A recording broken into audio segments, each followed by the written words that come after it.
And you're in the preliminary, right?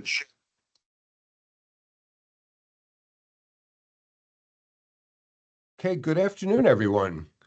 Hopefully everybody can hear us. If somebody could just let me know, hopefully.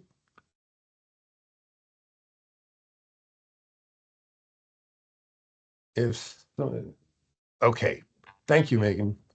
Perfect. All right, so my name is Keith Henderson.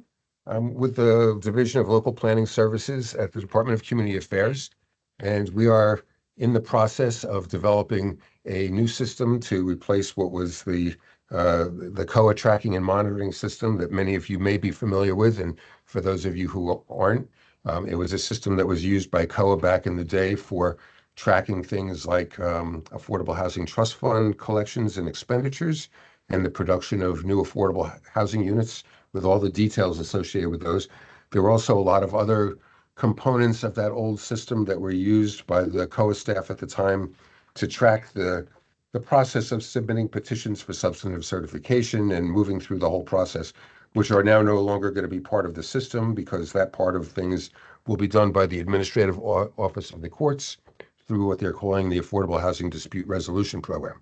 So the amendments to the Fair Housing Act and other parts of the law signed by the governor in March delegate certain responsibilities to the Department of Community Affairs, specifically the collection of Affordable Housing Trust Fund monitoring reports and affordable housing completions, as well as the establishment of an administrative agents and municipal housing liaison certification program. So we won't be talking about administrative agents and municipal housing liaisons today. We'll just be focusing on the reporting system, and the new system that we've built that we're calling the Affordable Housing Monitoring System will incorporate a lot of the same features that the previous legacy system had, but it's going to be streamlined, a little bit more user-friendly, and hopefully easy for everybody to use. We've got a September 16th deadline, I believe it is, for submitting Affordable Housing Trust Fund monitoring and the Affordable Housing Completion monitoring. So this will be the first of 4 webinars like this. They're all the same. It's not like you have to come to all of them. But if you miss something the first time, you can certainly come back. And we will record we'll record all of them. We're recording this one. I guess I should have announced that up front, but we'll choose whichever one comes out the best, and we'll post that on our website in the future. So if you know anyone who missed something, they can certainly come back. So our new system is being built by a company called CSI Technologies, and we've been working with them for several months. This has been a very fast-tracked project based on the fact that the legislation was just adopted recently, and we've had to react to it very quickly. So they've incorporated a lot of the information that was in the previous system, and I just want to assure everyone that as the new system closes, which we anticipate will be on the evening of September 2nd, all of the information entered historically and up until then will be migrated into the new system, so no data will be lost. And then we'll have to close it down for a couple of days to make the transition, and the new system will be up and operational on the morning of Friday, September 6th. So without further ado, I think I will introduce John Porter from CSI Technologies, who will talk a little bit about some of the processes and help everyone walk through what's going to be necessary to get into and use the new system. So thank you. And at the end of our discussion today, I guess we'll do a little bit of a Q&A.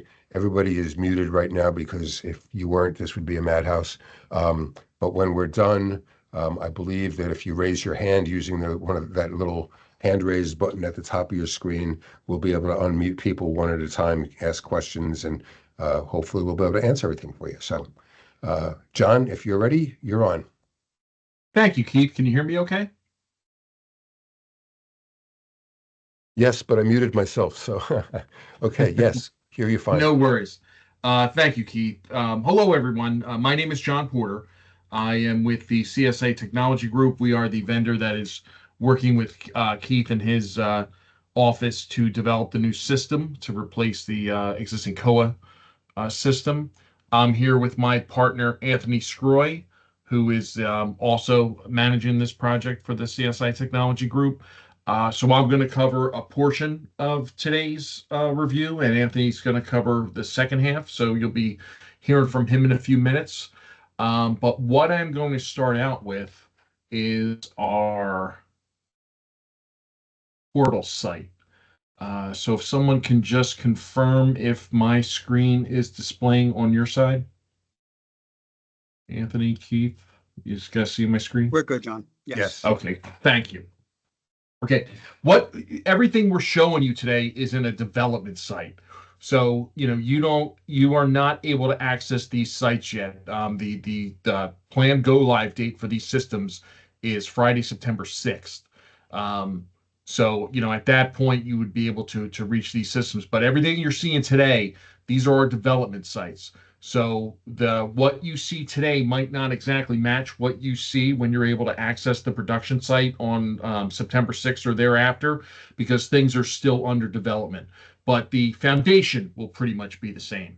What I'm showing you now is what is the Affordable Housing Monitoring System portal site. The purpose of this site is mainly for new users to register for accounts for the new system. If you have an existing account for the current COA system, your account will be migrated to the new system. So what you'll see is either shortly before or on the go live date, your existing COA tile or COA access tile in your My New Jersey account will be replaced by a new tile for the new system, for the new affordable housing system. So that's how you'll know that your account's been migrated. However, if you are in the meeting today and you don't have an existing COA account, and that responsibility falls on you in some fashion for your municipality, the way to register or request an account is through this site. Once we get closer to the go live date, the link to the site will be shared with you, so you can share it with your colleagues or whoever may need an account. But this is what it'll look like. It'll resemble this page, and there's a couple things going on here. I'll show you the home button anywhere you're at in this application, even though it's only 2 pages. But of course, the home button brings you back to this home page. There's an FAQ section. Still working on this, so this may or may not be ready when this goes live on the 6th. But this will be, generally used to list, frequently asked questions. So you don't necessarily have to reach out for Keith or his staff to answer a question that might readily be available on the FAQ page. This instructions for registration will prepare a downloadable document that basically walks you through the steps that I'm about to discuss here. In the event that your colleague, you forget something that we discussed today, or you have a colleague that wasn't able to join the meeting today, and they can just download the instructions for registration here. And this is the link, the Register for Municipal Service account. This is the link to start the account process, as well as the same buttons down here. This click here to start the registration process. This is how you start the process to request a municipal user account. And then once you are, if you're already a registered user, or once you request an account and then you're approved for that account, you can log into the system in one of 2 ways. You can either go directly to your My New Jersey account and just go to your My New Jersey portal and just log in and click on the tile there, or you will be able to go to this page if this is easier for you, and you'll be able to log in right here through the municipal service account login button, and it basically it'll direct you right to your My New Jersey account so you can sign in with those credentials. But once you do, it'll bring you right into the application with which Anthony is going to review with you. But in addition to that, some additional information that's on this page. There's some contact information for Keith's office. Little legal disclaimer here, but It's a, pretty simple page at this point in time. There, there may be additional information added as the project progresses, but this is close to what you'll see on the 6th. So in order to request an account, simply click on the Register for Municipal Service Account button, and there's just a short questionnaire you basically have to fill out. Any field that is marked with this red asterisk means that that's required information. You will not be able to submit your account request if at a minimum you don't fill in the information that's marked with the red asterisk. But very simple. It's just, enter your first name, type control, your last name, middle name if you want to, but it's not required. If you have a suffix, you use a suffix in your name, you can add that as well. The county in which your municipality is located in. So if you were, let's just say you work for Cherry Hill Township, you would first select Camden, and then the list of Camden County municipalities will be displayed here. So you can then click on Cherry Hill Township, your occupation or title.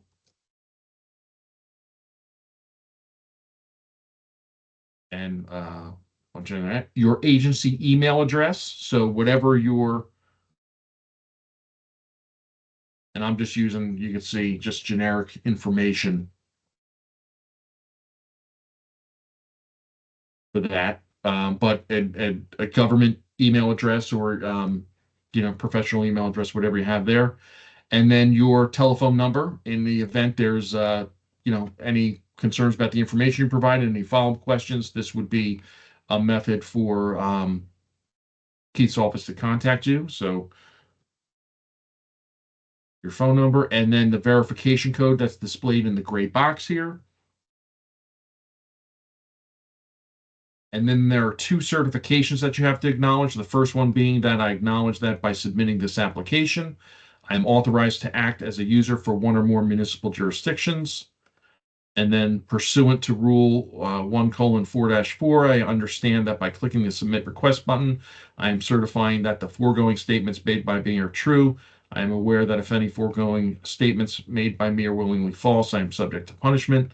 And as soon as you mark both those check boxes, your Submit Registration button will activate. See if I just uncheck one of these, the Submit Registration button is disabled. So you must acknowledge both of those certifications and you'll be able to submit your registration. Once you click this button, and unfortunately, I can't show you this today because we don't have the connection to My New Jersey established. This will bring you to a My New Jersey login page. So for purposes of basically, this is a New Jersey requirement. You have to, in order to request an account to use the affordable housing system, you have to link it to your My New Jersey account. So once you click the Submit Registration button, it'll direct you to a new page for the My New Jersey logins page. And it'll basically ask you whether or not you have an existing account. If you do, you would check off yes, and it would just bring up the login, the username and password for your My New Jersey account. And then it would, the process will continue. If you don't have a My New Jersey account, it would allow you to create one right from here without having to navigate to a new page or anything. And you'll be able to create a My New Jersey account right from here. Once you either log into your existing My New Jersey account or create a My New Jersey account from this page, your request will be submitted to Keith's office. And there's a process that is on their side, which they will review the request. And if it's approved, you'll receive a notification that your account request has been approved and that the new tile will be added to your My New Jersey account. So that's how that registration process will work if you don't already have an existing account for the current COA system. But if you do, you don't have to do this. But if your colleagues need one, this is the page that they will visit to do that. And if this reset form button is basically erases anything you entered in the event that, you started this process and didn't have all the information you need, you can just, clear the form if you need to. So that's how the registration process will work. And again, as Keith mentioned when we first started, this is one of several training sessions. So you don't have to attend all of them, but if you want to, attend one of the other ones we're hosting, you're more than welcome. And as we get through those other programs, there'll be, as we get closer to the go live date, we'll see the additional improvements or enhancements to not only this page, but what Anthony is going to show you as well. So, Keith, is there anything you'd like me, before we move on, is there anything you'd like me to talk about in greater detail or review again? No, I think everything is good. Just there's been a couple of questions in the chat, trying to answer them as best as possible. So password recovery is something that we don't control. That has to be through the My New Jersey portal. There are safeguards in there that allow you to recover a forgotten password. And if you've forgotten everything, like you don't even know the reminder answer to the question or whatever that they ask, you'll probably have to start from scratch, because as I said, we can't control that. That's through the State Office of Information Technology. So, and John had mentioned something about a government agency email address. That will not be necessary as a log on or an account creation feature. However, when the system is fully functional, if you're an existing user, everything is just going to carry forward. If you're a new user registering for the first time, there's going to be an authentication process enabled that will require a municipal clerk or someone from the municipality to verify that you're actually authorized on behalf of the municipality to register in the system. Okay. All right then. Thank you, Keith. With that being said, Hey, John, real quick, there was one more question in here. They're asking if we want to, Keith, if you want to cover that, or John. The question from David: as a consultant, I have access to several municipal CTM systems. Will one registration allow me to have access to all the municipalities which they consult? Well, on a case by case, David, you've got to have authorization from the municipality. Historically, well, actually, over the last several months, because of the error in the legislation that made reference to the June deadline, a lot of municipalities were scurrying, trying to get information entered into the system, and we allowed authorization to a lot of consultants. Again, it had to be through a verification process with the municipality signing off on it. In the future, there's a good likelihood that we will allow consultants to do the entries for the unit monitoring information, but for financial information, it's most likely going to have to be a municipal employee. When it comes to the municipal finances and access to making entries for bank accounts and everything, we have to be very careful that there's a level of accountability that goes back to someone who's been delegated with that responsibility by the municipality. So,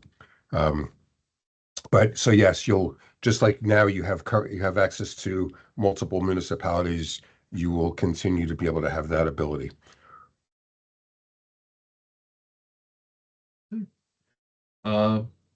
Anthony, okay to move on? Yes, sir. Okay. All right, everyone. I'll turn this over to Anthony, my colleague here at CSI Technology Group, so he can show you what the new application.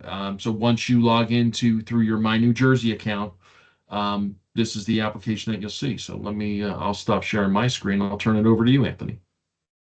Great. All right, I'm going to share my screen. And just, John, do you see my screen? Am I up? Yep, you are up. Okay, everyone. Hello. As John and Keith have introduced, my name's Anthony. I do work for CSI. I'm going to run you through the application itself. We're going to really work on today just two different views, really the trust fund monitoring and the unit monitoring or the project monitoring, because those are the two things that are really the timeline, according to Keith, that needs to get into the system. The tabs and the home screen you see will differ depending on which roles you have. And the roles you have will dictate which municipalities you have access to, which projects or plans you can see, which trust funds you can have access to, will be dependent on what permissions you're given in the system. For the purpose of today, I'm going to be using the Allendale and Bergen County to show you some information and how to add a project. Just so everyone knows, we are on a test system right now. This is not live on the servers of the OIT or the state. So if there is a little performance issue, so it may run a little slow, which is normal on our testing server. So if it lags a little bit, just bear with me. This system is a work in progress. You may see changes from day to day as we move along, as we make tweaks and changes. So what you see today may not be what you see tomorrow, next week, or even 6 months from now, as we do configure the system as the state is looking, as the DCA wants. So that being said, this is the look of our system. Okay, this is our, we work on an inbox type of basis. But I'm going to run through the screen real quick so everyone can see what you're looking at. Across the top of the screen, you'll see just as DCA Affordable Housing. You'll have your name is here, so you know you're logged in. I'm using the name Maureen Abdel. If Maureen's here, I apologize for using your account, but we're using it for testing purposes only right now. Over here's a log out button, which will log you out. Your home button, anytime you click the home button, this will bring you to the home screen you see here. If you have a reports button, there's no reports loaded into the system, but there may be reports we can run in the future, but right now there's nothing in there. On the left-hand side of the page is you have your menu options. They're going to be pretty limited. There's not going to be much here. We do have the ability of adding favorites. So if you are a person who has a lot of items on the left-hand side, again, admin users and hiring users may have more options. We do have a little star over here. If you click one of these buttons, it will move into your favorite box. So if I add transaction, I click the button here, it will then move into my favorite. So you can move all your favorites into the top if you wish. If you have one you use all the time, you can always do that. Okay, just bear with me a second. So on the left-hand side, this is the trust fund monitoring login. So as a trust fund monitor only, if you only have a trust fund monitor permission, this is the home screen you will see at this point. On the left-hand side, you're able to add a transaction to a trust fund. You're able to search for a plan, and you're still able to search for a project. Your inbox summary, these are your, if you multiple permissions will give you multiple inboxes inside this inbox. So right now you only have one inbox, which is called My Municipalities Active Plans, which is saying any active plan in your municipality. So when I click on this link here, My Municipalities Active Plans, it's going to bring them to any active plans. Now, if you were listed in multiple municipalities, you would have multiple listings here. So if you were in 5 different municipalities in Bergen County, all 5 would be listed. And that's how you would get into that municipality's plan. Okay. So in this situation, again, we're logged in as a user that's a trust fund monitor in Allendale. So to get into the plan itself, we're going to click on the hyperlink here. If you notice anything that with a line under it or bold, this is typical of any web-based system, is a hyperlink. So you can click on that link. So when we click on the link for Allendale, it's going to bring me to my plan summary. Okay, across the top, and it'll tell you what municipality you're in right now and what plan version you're in at the current time. Okay, so you always look at the top and you'll know which municipality you're in if you do support multiple municipalities. It is a tab-based system, which anyone who is familiar with the legacy system for COA, it's kind of similar to tabs across the top of the screen. We work in the same type. It's a little displayed a little bit differently. The tab you're in is highlighted in blue, so you'll always know what tab you're loaded into right now. The first one is the plan summary, which gives you really very, very basic information about the plan. All this data that you're going to be seeing here is data that's from the old system. So anything that's already displayed is not anything anyone entered into the new system. It's all data conversion from the old system. All right, so the first tab again is the plan summary. The next is the contact. So this will be any contacts that are related to Bergen County, Allendale, and this plan. All right, and the trust fund monitor does not have access to add contacts. They can only view what contacts there are. The next tab is the trust fund tab. Okay, I'm going to click on the trust fund tab. It will give you all the information about the trust fund itself. On the top, it gives you what the bank is, the bank account number, the address, and his escrow agreement. It gives you the detail of the trust fund. And again, this is all information that was entered into the system when this was created, whenever it was. The residential information, again, this is information from the legacy system. There's really no changing this. It's just what's already there. This is the meat and potatoes of the trust fund section. Okay, here's all your monetary amounts, your different groups, your different income types, expenditure types. On any of these items, so the barrier-free escrow account, right now there's a $0 value. So if I click open, there's not going to be any transactions in here. It's going to be empty. On the development fees section, you can see it's a $1.6 million section. If you click open, it will give you all the transactions to date in that account.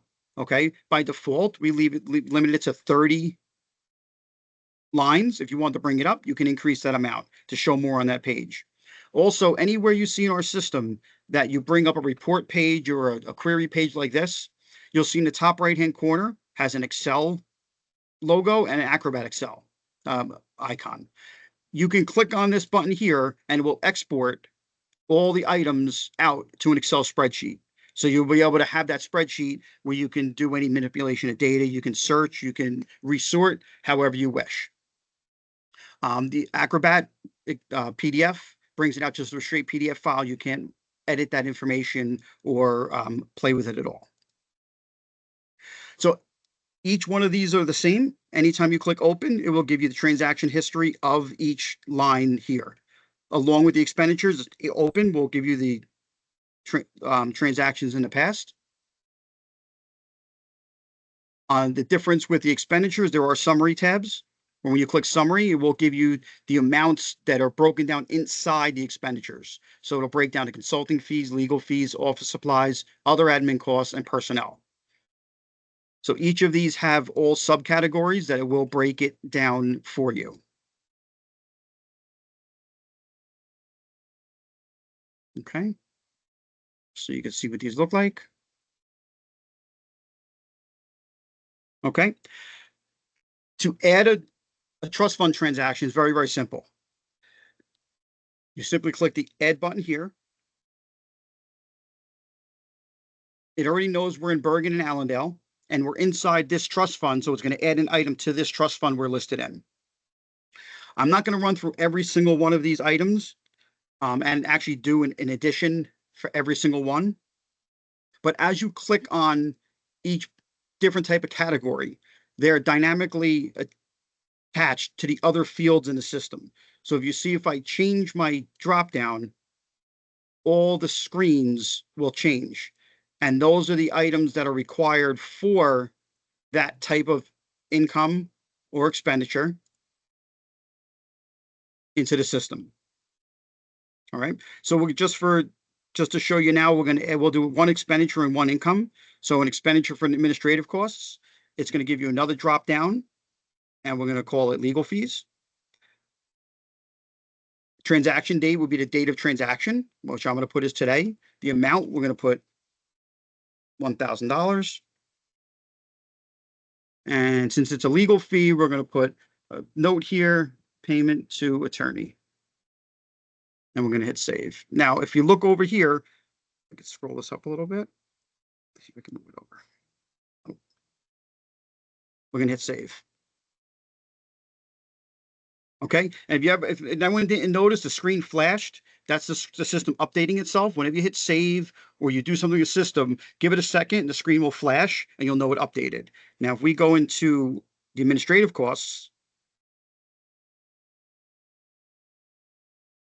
if you see there's 348 records here, I don't want to have to scroll through. Another tip, any of the columns where you see there a square or a little triangle, that means it's sortable. So if I click on the date, the little triangle by the date, you see it resorts it by date. And here's the one I entered for today. Legal fees, payment of attorney for $1,000. Okay. If I go to add again, and we're going to add, that was an expense. So now we're going to add an income. So I'm going to do a development fee income. Again, it's going to go type. So we're going to put it's a residential, again, transaction date, The amount, $5,000. If we have, because block and lot number are tied to income for residential, it's not a required field, but you can put it if you have it. You know, we always say if there's a field available and you have that data, you should enter the data. Just because it doesn't say required, you know, it's our opinion that you should always put the data if you have it, even though it's not required. So the block number, I'm just going to put block numbers in. If you have a qualifier number or a unit apartment number, we'll call it B2, and the address, 123 Main Street, Allendale. And we're going to hit save. Okay, we're going to wait a second.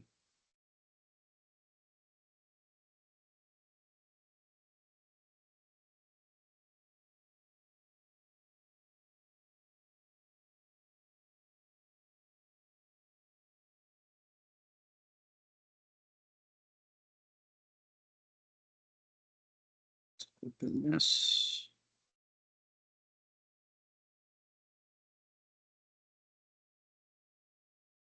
And there's the development fee I just put in. Okay, that's how simple it is to put an expenditure or income into the system. Is there any questions on this? I see there's a lot of chat going on. I really wasn't watching it. Does anyone have any questions specifically on this one section before I move along?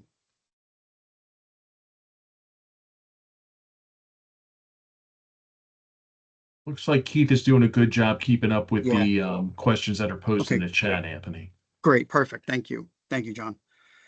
Okay. There is, okay, yeah, go ahead, Ann. I'm Okay. sorry. Yeah, John, if there's something there, just, you know, just butt in if you need to. All right, so that really covers how you enter information for income and expenditures into the plan that you're working with. Okay, there's really not much more to do other than to add those items in. So going along the top, back to our tabs up top, there is a spending plan that you have. So if anyone is, you know, using the old system, this will mimic what the old plan looked like. We do, the data looks a little bit different, but the data is the same. Again, this is for viewing of all the spending plan information. Really, I believe, according to Keith, what's important is getting all your trust fund data in for your expenditures and your income. That's the real more important part for when the law comes into effect. We also give you the option to upload documents to any plan that you have. So if I don't know if you were adding documents to the older system, but if you have a bank statement or you want to upload a document or a check, whatever you want to upload, doesn't matter. You can very simply add a document to the system. You click the batch upload button on the top right. You're going to click add new files. And then you will simply just find the file you have scanned to your system. Once you hit add, you hit upload, and it will upload to the system. And it'll give you a warning saying that it was uploaded. When you click OK, it'll ask you where you want to place that document. So I'm going to put in the documents. We're going to put in the trust fund. And we're going to hit save. And now when I click on the trust fund folder, here's the document I want. If I click on it here, it will open up where it downloads the file, where you can actually look at the file. You can open it from your computer. There's also a ability over here up next to the batch upload button is a view document button. It opens a document viewer where all your documents in the case that you have access to will be listed on the left-hand side. And you can click through all the different files to see your documents.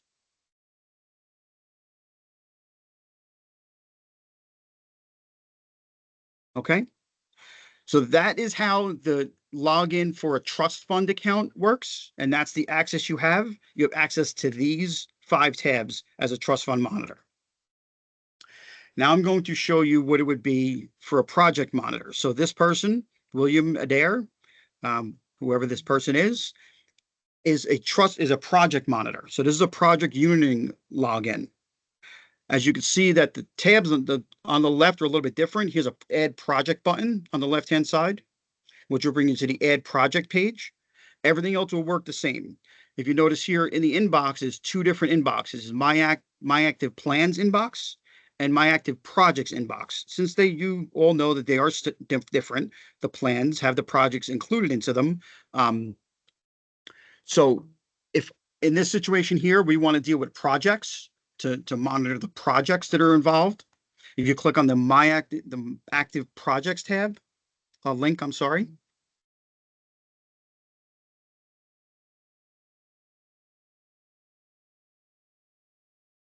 And just bear with me, the system is working.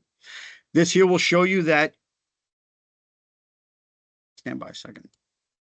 Sorry about that. Went wrong. If I go to My Active, let me go back to My Active Plans. There's a little situation I saw there. We're going to go in a different way for now.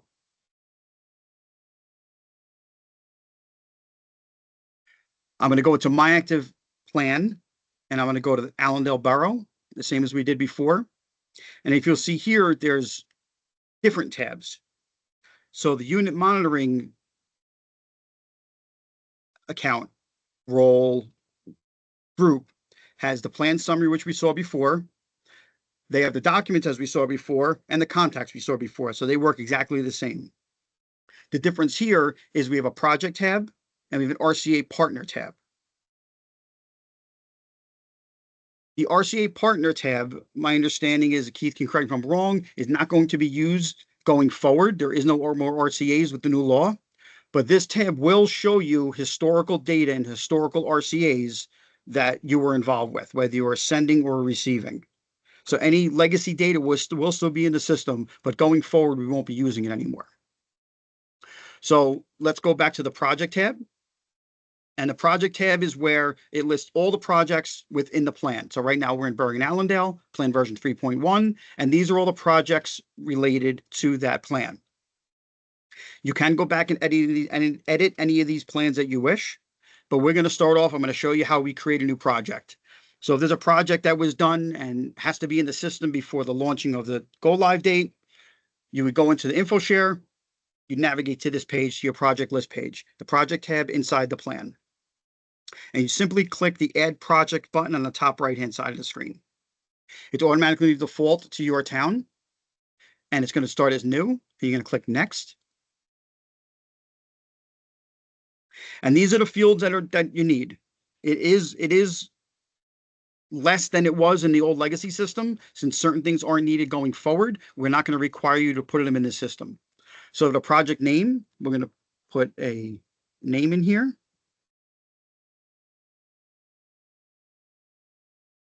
I'm going to call it Training Project 1. It's going to ask you what type of project type it is. And this is a support file that was supplied to us by the DCA. So this is not something we control. You can't type your own in. You have to choose something that's selected here. So we're going to put new construction. I'm just going to choose one. The project information, you're going to list the address of the project. So we're going to make up an address. If you have a building, suite, or apartment number, you could put that there, but this is for the main project. Keith can correct me if I'm wrong, but if it's a large project, you have an address, but there's multiple buildings and suites, I would leave this blank for now, but that would be up to Keith to give more information on that. Allendale, New Jersey. I don't know the zip code. It's not a required field, but if you have it, you'd put it in there. If you know the acreage amount of the piece of the parcel you guys is being worked on, you can put it in there. I'm going to call it 2 acres. If you know the density, the set aside percentage, the project sponsor type would be what type of project is it? What's the sponsor? So if it's a nonprofit developed, the project sponsor name would be, let's call it was a grant. It was a grant funding project.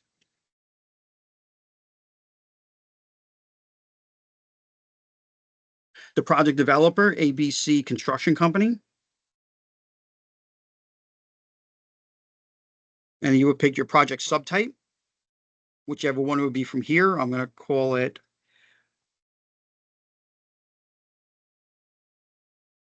that one. Construction type, we're going to call it, let's call it new construction. How much funds is committed? If you know how much the funds are going to be committed, you would enter it there. We're going to put 500,000. Funds expended, I'm gonna leave 0 because we haven't expended anything. Funds expended of the admin costs. If you know what you're expected the admin costs to be, we're gonna put 50,000. Average range of affordability percentage. If you have a payment in lieu and growth share amount, you'd put it in this box. If you have the growth share units for payment in lieu, you'd put it in this box. Any of the funding sources will be here. You have a large selection here. We're going to pick one. Effective date of affordable controls. And it's going to be not perpetual. And we're going to say it's going to last 10 years. So if you notice when I changed perpetual to non-perpetual, it will have this field appear if it's non-perpetual. So I'm going to call it 10 years. And if the affordability controls are ever removed in the future, you would put the date in here. And the last time it was updated, you would put the date in here if you have it. And any text you have, you put any comment you want on the waiver, if there's a waiver text. We're going to click Save. And it's going to bring us to the project summary. Now, if you'll notice, there's many additional boxes in this screen than was when we entered the project just now. The reason for that is because of the legacy data and the old system, we have to be able to show you information for old projects. So they'll always be here, at least for the foreseeable future. But you will see stuff that may be empty. You may not be able to update that information because it's not required at this time anymore. We're not using it anymore. If we go into the project, if we stay in the project summary, here's your project header, which shows most of the information I just entered previously. Again, the project detail shows you the information that I just entered. If you click the update button, it will give you the fields again we just completed where you can update them and change them if you need to change it. If there was a mistake made or you want to change the date or something changed. Okay. If you do know the block and lot numbers for all of the units or the projects, you can add them here. You can add them one at a time if you know them ahead of time. That's up to you if you wish to. If you have any low income housing credits, you can enter that here. The project status.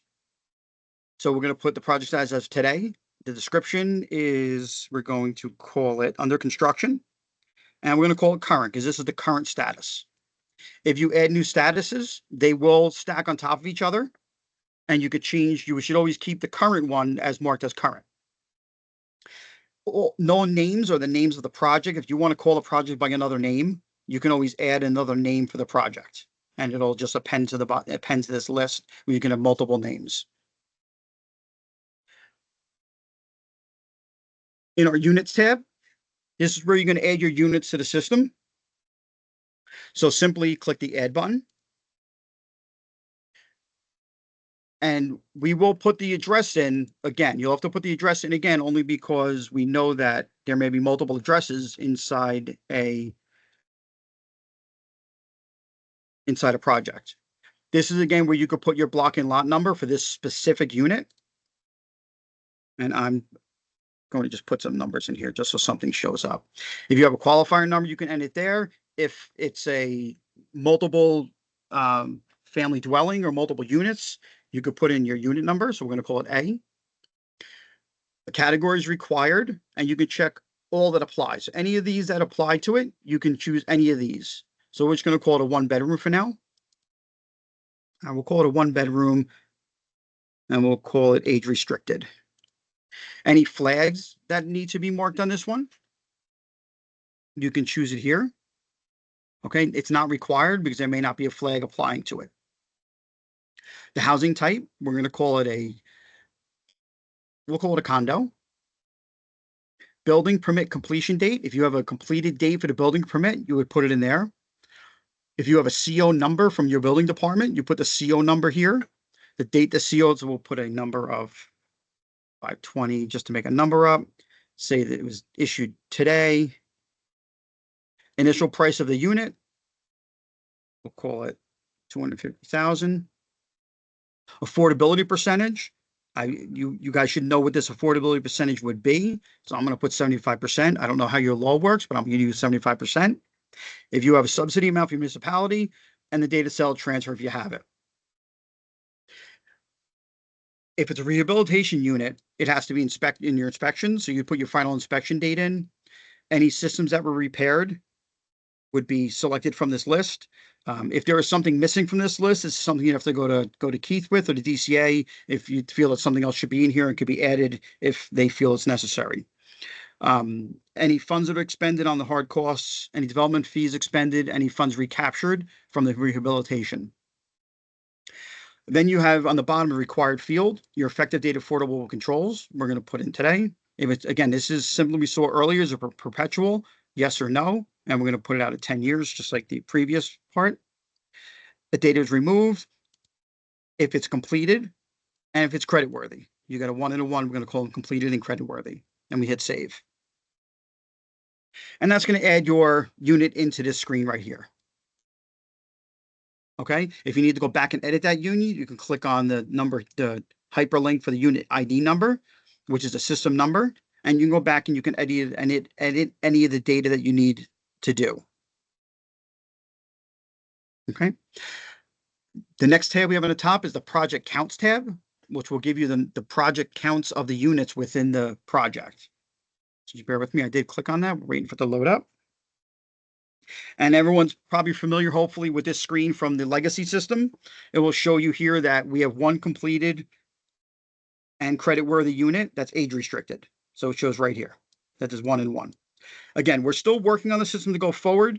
We know there may be some calculations that are supposed to happen in the background. They may not be here right now, but as long as your units are in, that's the major part because the data is saved into the system. And again, for this contact table on the top, is your project contacts. This is different than the contacts of your plan. Your plan contact and your project contact are different. Okay. I'll go back to my project summary. Your project counts, this link on the top right over here would be the same link that we just looked at, but I just clicked on it to show you. And it brings you down to the same page we just looked at. Okay. That covers this role. So those are the 2 roles we really wanted to cover today about the trust fund monitoring and the unit monitoring. Keith, is there anything else that I didn't cover you want me to touch on a little further? No, I think that's it. You know, for people who have used the system in the past, a lot of these screens should have looked familiar. For those of you who haven't used it, it's going to probably take a little getting used to. And yes, I know we're sort of, everybody's going to be sort of up against the gun here. You know, the legislation requires what it requires. There's a lot of municipalities that had not been using the system for the last several years. Many municipalities did continue to use the system and have updates as recently as yesterday or today. So for catching up, you know, there's been some questions about the possibility of a standardized data loader. We'll talk about that, John and Anthony and myself offline to see if any kind of possibilities like that might exist. Part of the problem with that is because there's a great deal of specificity required by the legislation, and there's a very specific formatting. And unless every municipality had an Excel spreadsheet or a database of some sort that mirrored those specific fields that are required by the legislation, that might be a little bit of a heavy lift. But we do recognize also that it's going to be a heavy lift for some towns to go back and potentially enter several years worth of unit completions and trust fund transactions. But we will do our best to help everybody through this. That's all I've got. So I don't know, Anthony and John, do we want to open up questions if anybody has any? I think so. I personally haven't used this webinar format before, so this is a little bit new. And if I believe that if you raise your hands with that little button up top, that either John or Anthony will be able to unmute you so you can ask a question.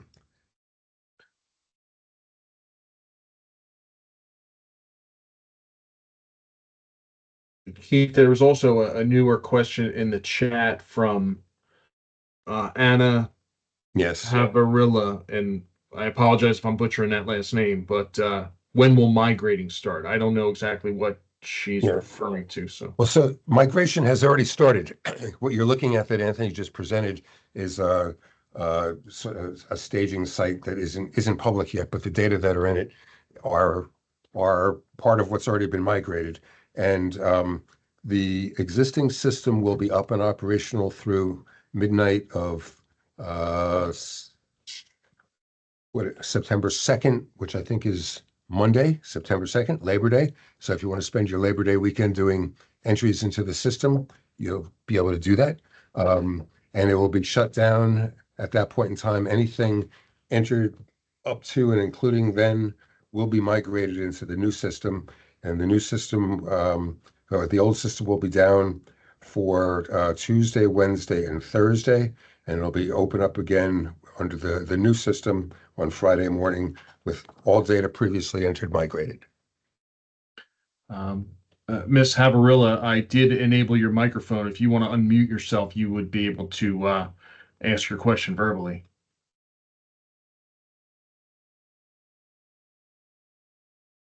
You should have a microphone icon somewhere on your team screen. And if you click on it, it will remove that cross mark, meaning which currently means your mic is turned off.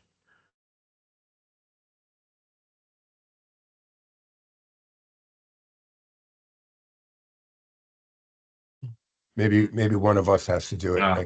I can't find her in the chat there. Where I is she? I see she's right at the top. If you click on the, I mean, her mic's enabled, but it There it won't. is. I cannot. Yeah, I do not have the ability to activate your mic from my end or your camera, just because that would be like, yeah, that wouldn't be good. Teams doesn't allow that. So your mic's shown activated on our end, but only you have the ability to unmute it. And if you see my screen on the top, you should have a microphone button. And if you click, you should be able to click this button and it should unmute your mic.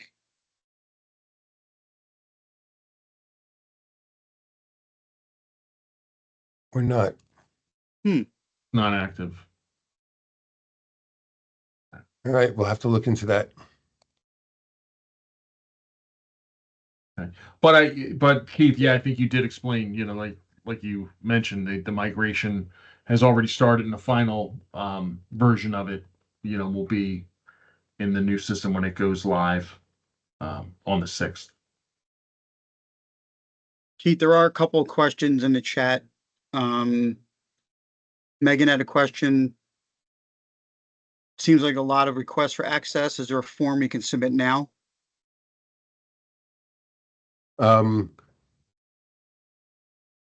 There is, but I'll have to see about getting something. We just made some updates to the DCA webpage today, and I created a new page that can be linked to for additional information, and I'll see about whether we can get something up there. The forms, if there were, what we used to use was just a good old-fashioned fillable PDF, and it allowed a user to check off the specific roles that they were asking for, and it had to be signed off on by a municipal administrator or clerk or a CFO or somebody like that. But we will look into that. Check on the DCA webpage periodically and see if there's any updates on that front. And then Keith, they're asking what specifically is due on 9/16. You have a couple thumbs up and a question, so looks like it's a popular question. Well, the legislation that says that what's due on the 16th is a full accounting of Affordable Housing Trust Funds collections and expenditures.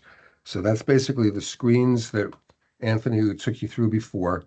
And then on the unit side, and this is where it gets to be a little bit difficult. There's a lot of detail that's required in the legislation. So it's all the information that was included in those screens that Anthony went through, including things like the date the unit became affordable, with the deed restriction dates, and whether they're 1 bedroom, 2 bedroom, 3 bedroom, age-restricted, owner-occupied, rental, special needs, all those varieties of possibilities are pieces of data that the legislation calls for. What we're hoping to be able to do is, maybe I'm not understanding the question.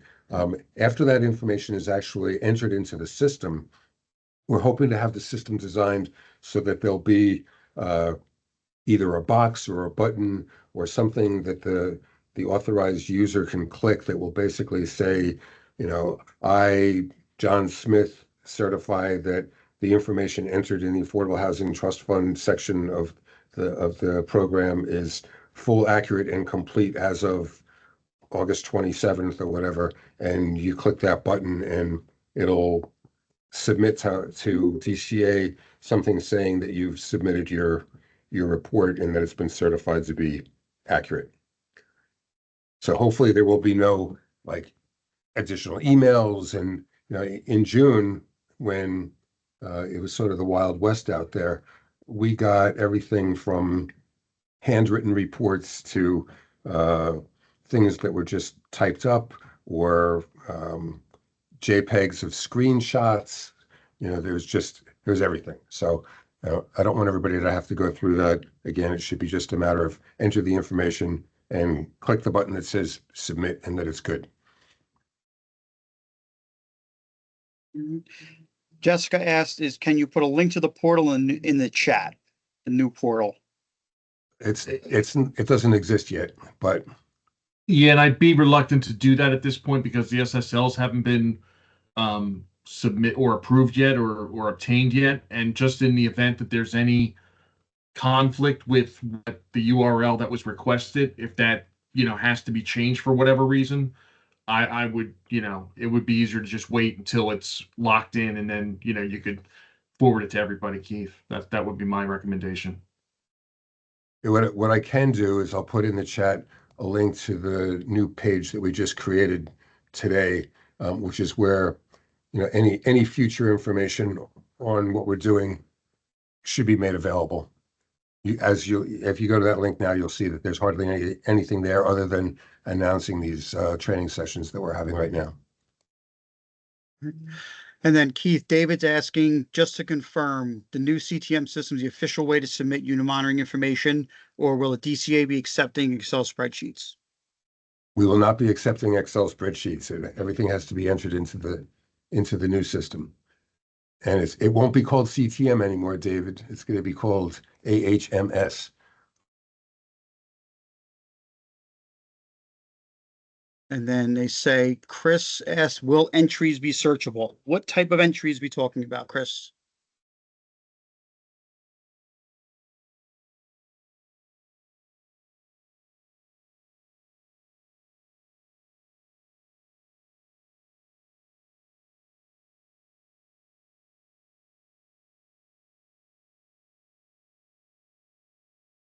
Fees, for example. These, for example. So, second.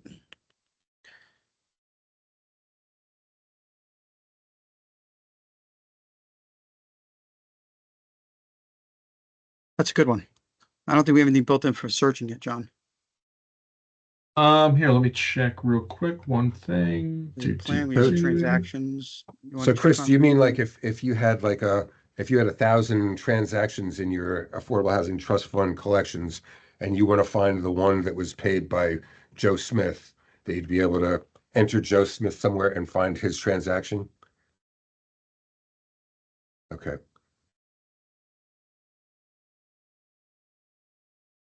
John and Anthony, we'll have to talk about that one. Yeah, I think John is looking at something in the background. Yeah, I'm checking real quick to see if we can answer it while we're still in the meeting. If you want to move on to the next I'll question. I'll do the research on my side. Yeah, Anthony, if you want to move on to the next Thanks, John. And just so everybody knows, I mean, I'm sorry, Keith, go ahead. Almost anything is possible. Part of the issue right now is that we realize that everybody is under the gun to try to get this information together by September 16th. And so, we're trying to produce the tool that will be available as quickly as possible. It may not be the perfect tool, and it certainly isn't going to be the final tool. So, what functionality may not be possible when we go live on September 6th is something that we can endeavor to roll into future iterations going down the road. Right. Just to give a little more of that, I was going to say the same thing. John is probably doing in the background, which I was just about to do, but he says he's going to do it. To check if that's already available, but just wasn't available to the roles or the permission or group that I just showed you. We can add that on if we need to, if that's authorized by Keith to add those things on, but it may be done already, just wasn't. We can't foresee everything everyone wants to do, and that's why we build as we're going. That's why we have these types of webinars, so we can figure out what is the best way for you guys to be able to do your job properly. So just bear with us, and we're going to figure that out for you. Then, well, actually, Gail asked, how do we submit information due on 9/16? I think we covered that, Gail, but enter all the information into the system, and hopefully there'll be a button or something there that says that you certify it to be true, accurate, and complete, and you press the submit button, and that will be your submission. Now, just to touch on that, Gail, before we take the old system down, any information can be put into the old legacy system until it's deactivated. So if you're comfortable using the old system, you can, just pound away at that data to get it into the old system. We will convert it over to the new system and bring it into the new application like you see here. Once that system goes down, like Keith had said, there's going to be a few day downtime where there's nothing available, and then we bring up the new application where you'll have to use this application to get all your data in. Keith, Alexandra asked, can there be a request for extension? We don't have an authority to grant extensions. It's legislated, and so we're only an administrative agency, so we don't have the ability to do that. Okay. How do you add new users to existing accounts?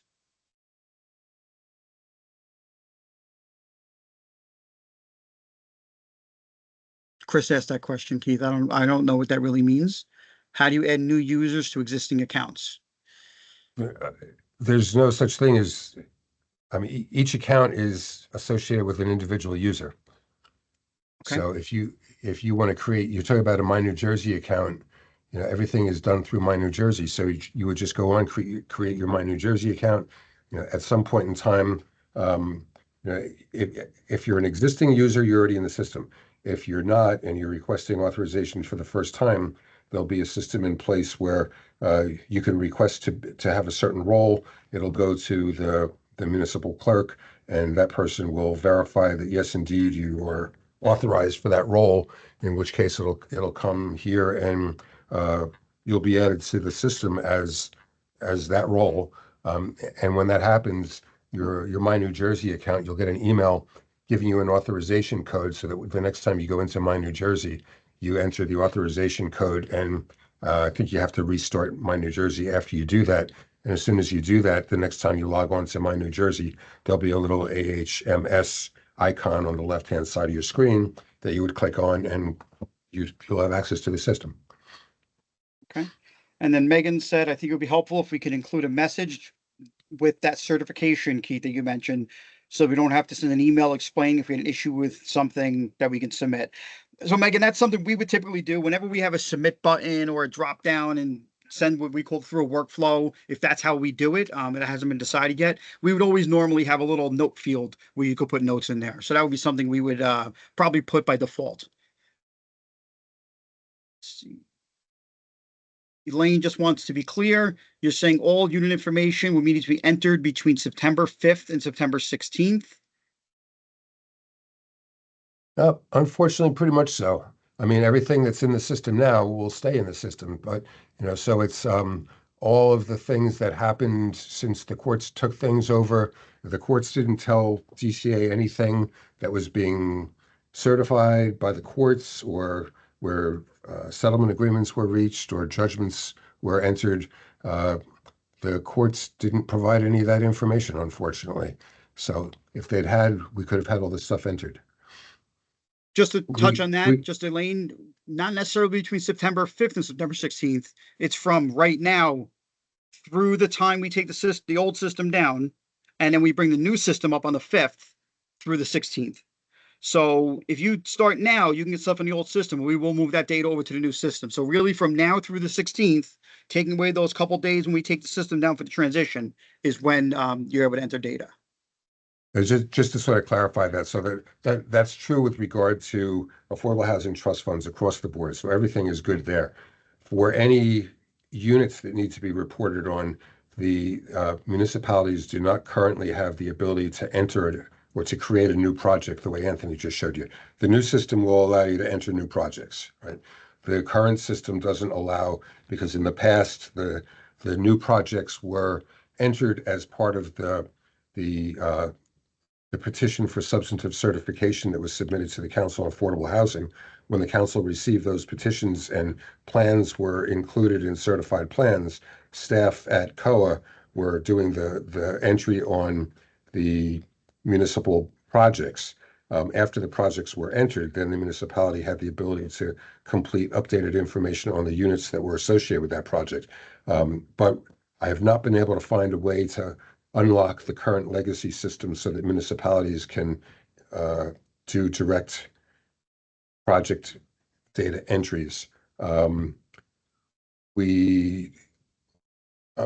still looking into it to see whether there's something that can be done. The only other option at this point would be, and check back every once in a while on the site that I just sent a link to. Well, historically, what we did was we had again, like a fillable PDF that you could complete with the information about the project and send it to us, and somebody here would do the entry on that. But that was when we had staff, and we don't have staff yet, but we're working on that part too. So it's a work in progress. Just do your best to bear with what we're working with. That's it, Keith. That's all the questions. Anthony? Yes, sir. To get back to Chris's question about the fee search, yes, there is there's what you're not seeing in your current role you're logged in as, Anthony. There's a separate search menu with a variety of searches, one being a trust fund transaction search. So we would just have to add that to the trust fund monitor's role. And then, there's a unit search too that we would, obviously need to open up to the, unit monitoring role too. So yes, that those searches do exist in the system. And as time goes on, based on the feedback that we're likely to receive from, the municipal users, we'll be able to make the system, more efficient and improve the searches. So it's, you might not have to go through as many layers, but, that's to be expected. So, any feedback you have once you use the system, we'll talk to Keith about setting up a process to, so you can provide feedback as to using the system and, how it could be better. But yes, my long-winded answer, Anthony, is yes, there is an existing search to search for fees.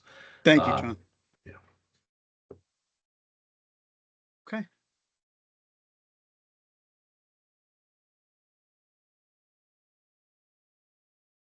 All right, well, if that's all there is, Megan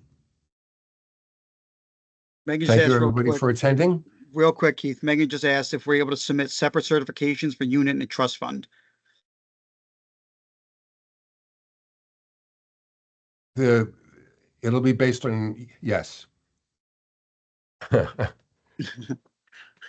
Now, it's not built yet, but when we get to it, we'll try to split them out if that's what Keith would like. Megan, it's like, if you're in the trust fund monitoring section and you're entering all that information, then as you back out of those pages, there'll be something there that's specific to the trust funds, and you'll say, submitting the trust funds, and you click it and it's submitted. When imagine it's like, the trust fund and the unit reporting information are two separate modules of the same system. So it's like, you do what you're doing in one module, and when you're done with that, you go to the other module and you're doing what you're doing there. And it's certifying two different things. It could even be two different people submitting it. You might have a CFO doing trust funds and an administrative agent or a planning consultant doing the units. So it's got to be separate. It's exactly what Megan just said. Okay. All right, Keith, yours to close if we're done. Right, All John? right. Anything else? Thank you, everybody.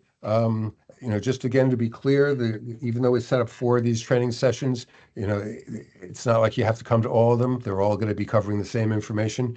If you want to come back, you're certainly welcome to. But it's not like you have to do 101, 102, 103, and 104. So we look forward to helping everybody in the future, and we're in exciting times, and we're hoping that this is going to, it's going to be a little bit of growing pain, but we'll get there. So thank you, everybody. Thank you, Keith. And okay, I guess the next thing is I got to figure out how to save all of this. If you just stop the recording, the system will automatically save it. And then you can just end the meeting and you'll get an update as to when the video finishes converting, when it's saved, when it fully saves. Oh.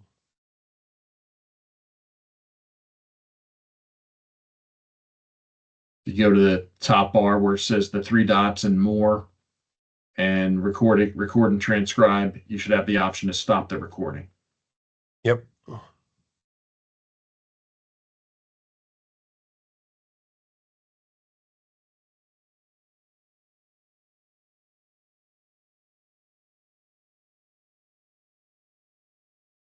All right, I did that, but I don't know. I don't see anything. Yeah, it's still recording.